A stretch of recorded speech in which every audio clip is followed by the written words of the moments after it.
Alam niyo po ba that Satan has no power over you? Wala pong power si Satan sa buhay mo.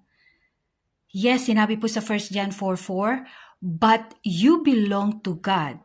You have won the victory already. And the spirit who lives in you is greater than the spirit who lives in this world.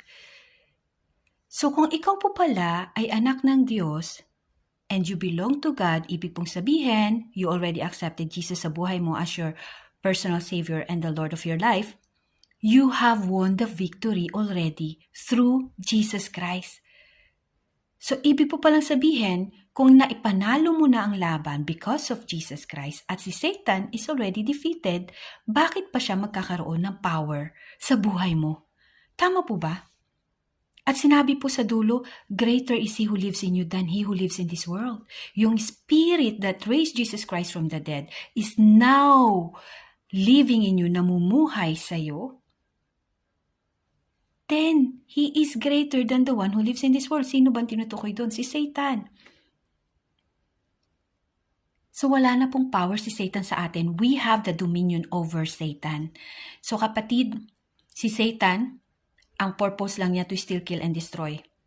Kaya ang gagawin niya, he will put lies sa mga pag-iisip natin, sa thoughts natin. Ang tatargetin niya yung thoughts natin. He will put fear, lies, confusion, everything na kaya niya gawin para nakawin yung peace, no? Pero alam niyo po ba na if we don't listen to him, we will not act on his lies, hindi po ito magkakaroon ng manifestation sa buhay natin. Kagaya ng ginawa niya kay Eva at Adan. Diba? He only whispered lies kay Eva, pero si Eva nakinig and she act on it. Kaya nakapasok ang kasalanan. Pero kung hindi po nakinig si Eva sa kanya, wala pong magagawa si Satan. Satan has no power over our lives. Nagkakaroon lang siya ng hold sa buhay natin kapag pinakinggan natin siya at nag-act tayo sa kung ano yung mga kasinungalingan na nilalagay niya sa atin. So ngayon, anong dapat natin gawin? Sabi po sa James 4:7, submit yourself therefore to God and resist the devil, and the devil will flee from you. So pwede mong i-resist. You can rebuke whatever lies that the enemy is trying to put in your head. Rebuke it. Say no to Satan.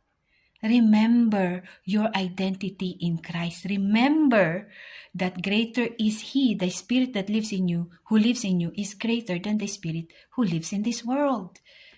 You have the power, dominion over Satan. He is already defeated. Naipanalo na ni Jesus ang laban para sa iyo. At ikaw bilang anak ng Diyos, you also have won the victory.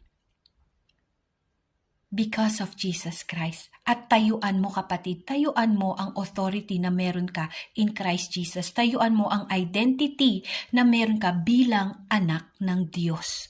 Say no to Satan. Rebuke all his lies. Yung mga fear na nilalagay niya, confusion, yung mga panglilito niya sa atin, kasi itatry kanyang i-deceive. So don't let him. Don't let him. Okay, kapatid, tandaan mo, tayuan mo ang identity mo in Christ. The Spirit who lives in you is greater than the one who lives in this world. Wala kang dapat na ikatakot, kapatid. Satan is already defeated. You are victorious in Christ. Amen. God bless everyone.